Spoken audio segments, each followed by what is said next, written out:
السلام عليكم ورحمة الله وبركاته. ازيكم يا حبايبي؟ النهارده طبعا ده غدانا.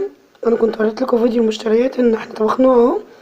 ملوخية ناشفة بسلة بجزر وبطاطس، معانا رز ومعانا لحمة، ودوت طبعا غدانا النهارده.